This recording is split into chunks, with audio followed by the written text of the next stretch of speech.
हरियाणा में राजनीति का खेल एक बार फिर से शुरू हो गया है, लेकिन इस बार राजनीति के मैदान में दांव लगाने वाले खिलाड़ी आम नहीं है। ये खिलाड़ी पहले खेल के मैदान में अपनी ताकत और अब राजनीति के अखाड़े में भी अपनी किस्मत आजमाने को तैयार है। इन खिलाड़ियों में ओलंपियन पहलवान, मुक्केबाज, कबड्डी खिलाड़ी और यहाँ तक कि पर्वतारोही भी शामिल है, जो अपने खेल के अनुभव को राजनीति में बदलने की कोशिश कर रहे हैं। पुराने खिलाड़ी, नई चुनौतियां।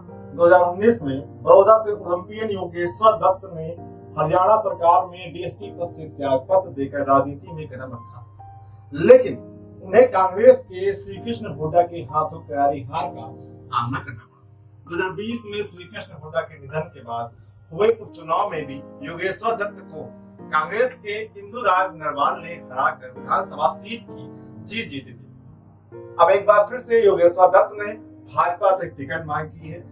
चरखी दादरी से पहलवान बबीता फोगाट पिछली बार निर्दलीय सोमवीर सांगवान से पूरी तरह हार गई थी, वह भी इस बार पुनः टिकट की दावेदारी कर रही है। वहीं मुक्केबाज विजेंद्र सिंह, जिन्होंने दिल्ली से लोकसभा चुनाव में हार का सामना किया था, अब भाजपा से टिकट मांग रहे हैं। रोहतक में महम विधानसभा सीट से भारतीय कबड्डी टीम के स्टार खिलाड़ी दीपक निवास हुड्डा भी भाजपा की टिकट मांग रहे हैं। अब देखना ये होगा कि भाजपा आखिर किसको टिकट देती है, क्योंकि नए चेहरे, नई उम्मीदें इस चुनावी दंगल में। कुछ नए चेहरे भी ऐसे आए हैं जो अपने खेल के प्रदर्शन के आधार पर राजनीति में प्रवेश करना चाहते हैं। हिसार की बरवाला सीट से मुक्केबाज स्वीटी बूढ़ा और पर्वतारोही अनीता कुंडू भी भाजपा से टिकट की दावेदारी पेश कर रही है।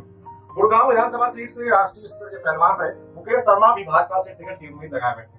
अब खेल से राजनीति तक का सफर कई ऐसे खिलाड़ी हैं जो खेल के मैदान में सीधे राजनीति में आए हैं और अपनी पहचान बनाई है। अब उचाला कला विधानसभा क्षेत्र से 5 बार विधायक रहे पूर्व केंद्रीय मंत्री वीरेंद्र सिंह क्रिकेट के भी बड़े खिलाड़ी रह चुके हैं। 1964 और 1967 में भी वे जिला क्रिकेट टीम के कप्तान थे और बाद में राजनीति के मैदान में उतरे। उन्होंने भारतीय राष्ट्रीय कांग्रेस के टिकट पर 1970 में विधायक के रूप में अपनी राजनीतिक यात्रा शुरू की। पूर्व मंत्री कृष्णमूर्ति हुड्डा भी एक और उदाहरण है जिन्होंने क्रिकेट से राजनीति में कदम रखा।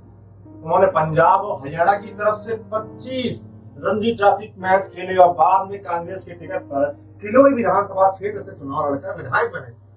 महिला खिलाड़ी भी पीछे नहीं, महिला खिलाड़ियों ने भी राजनीति में अपने पैर जमाने की कोशिश की है। बाकी खिलाड़ी संदीप सिंह, जिन्होंने खेल में देश का नाम ऊंचा किया, चुनाव जीत कर विधानसभा पहुंचे थे।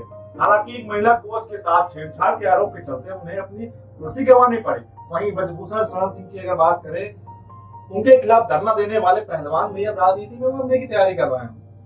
ओलंपिक में गोल्ड मेडल से चूकने वाली विनेश फोगाट और ओलंपियन बजरंग पूनिया कुश्ती से संन्यास ले चुकी साक्षी मलिक को भी चुनाव लड़वाने की रणनीति बनाई जा रही है। अब बड़ी खबर तो इसमें देखने को ये मिलेगी कि राजनीति में खिलाड़ियों की भूमिका, खिलाड़ियों का राजनीति में आना कोई नई बात नहीं है, लेकिन हरियाणा में इन खिलाड़ियों की बढ़ती भागीदारी एक महत्वपूर्ण संकेत है। यह न केवल उनके खेल के अनुभव का उपयोग करने का एक तरीका है, बल्कि राज्य की राजनीति में एक नई दिशा देने की भी कोशिश कर रही है। अब देखना यह है कि खिलाड़ी राजनीति के इस नए खेल में कितना सफल हो पाते हैं। क्या वे अपनी हार से सबक लेकर जीत हासिल कर पाएंगे या फिर से उन्हें अपने खेल के मैदान में वापस जाना होगा।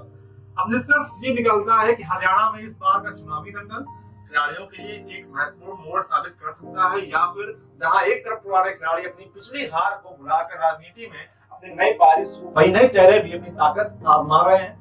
यह देखना दिलचस्प होगा कि इस बार राजनीति के इस खेल में कौन बाजी मारता है और कौन पीछे छूट जाता है। राजनीति के इस अखाड़े में खिलाड़ियों की यह लड़ाई निश्चित रूप से जनता के लिए एक रोमांचक मुकाबला साबित होगी।